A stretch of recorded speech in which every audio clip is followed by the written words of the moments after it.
एक बार एक गांव में रहने वाला रवि नाम का लड़का अपनी ज़्यादा सोचने की आदत से बहुत ज़्यादा परेशान था। वह इतना ज़्यादा सोचता था कि अगर उसके साथ कोई घटना हो जाती थी तो वह उसके बारे में पूरा दिन सोचता था।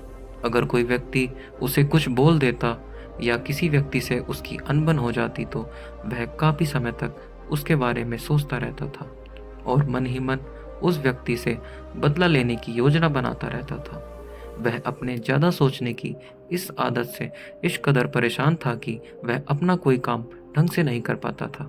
वह पढ़ नहीं पाता था, इसलिए उसे स्कूल से भी निकाल दिया गया था।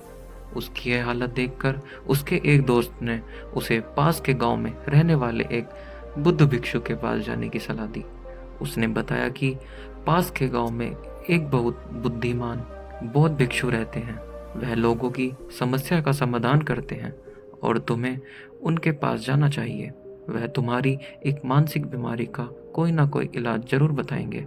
अपने दोस्त की बात मानकर रवि उन बौद्ध भिक्षु के पास जाता है और उन्हें अपने जीवन में चल रही परेशानियों और अपनी ज़्यादा सोचने की आदत के बारे में बताता है। बौद्ध भिक्षु बहुत ध्यान से उसकी बातें सुनते हैं और जब वह अपनी सारी बातें बोलकर चुप हो जाता है तो वह भिक्षु बिना कुछ कहे उठकर जंगल की ओर चले जाते हैं।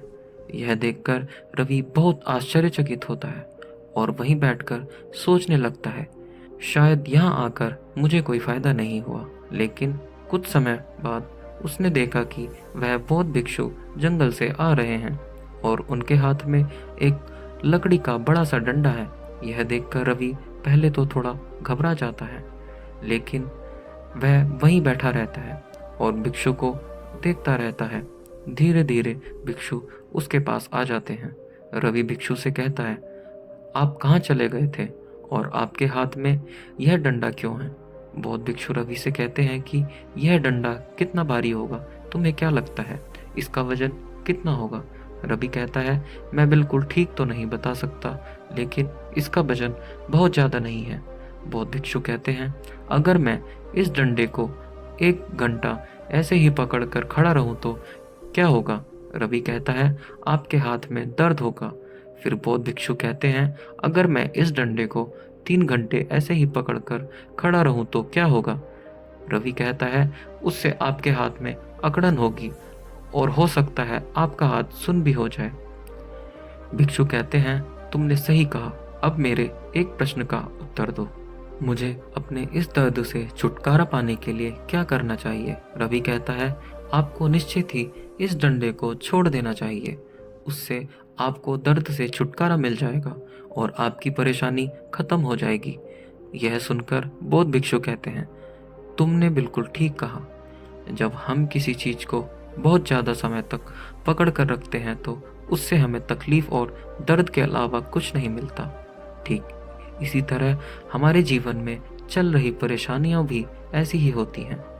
अगर हम उनके बारे में ज़्यादा लंबे समय तक सोचते हैं तो हम मानसिक बीमार रहने लगते हैं। इसलिए जीवन में चल रही परेशानियों के बारे में या अपनी अतीत की गलतियों के बारे में ज़्यादा सोचना गलत है।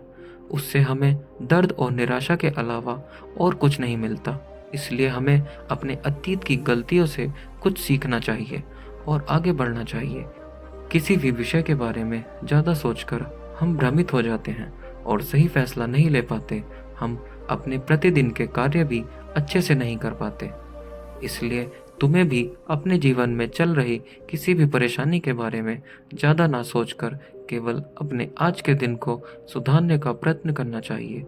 जो हो चुका है उसे भूल जाना चाहिए और अपनी पिछली गलतियों से सीखना चाहिए। बौद्ध भिक्षु की बात सुनकर रवि की आंखें खुल जाती हैं। वह अपने गांव को चलता है और धीरे धीरे अपनी ज़्यादा सोचने की आदत को छोड़ देता है और इस बात पर ध्यान लगाता है कि जीवन को सरल और अच्छा कैसे बनाया जाए।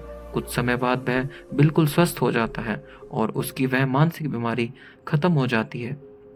तो दोस्तों, इस कहानी से हमें यह सीखने को मिलता है कि हमें किसी भी चीज़ के बारे में ज़्यादा सोचकर या किसी भी विषय पर बहुत ज़्यादा सोचकर दुख और तकलीफ के अलावा कुछ नहीं मिलता। इसलिए जो कुछ भी हो चुका है उसे भूलकर हमें आगे बढ़ना चाहिए और जीवन को सरल और सुगम बनाना चाहिए। ज़्यादा सोचने की आदत हमें बर्बाद कर देती है। इसलिए यह कहावत बनाई गई है कि चिंता चिता के समान होती है। तो दोस्तों, यह थी आज की कहानी। यह कहानी आपको कैसी लगी हमें कमेंट सेक्शन में ज़रूर बताएं। मिलते हैं अगली वीडियो में नई कहानी के साथ। तब तक के लिए अपना ध्यान रखें।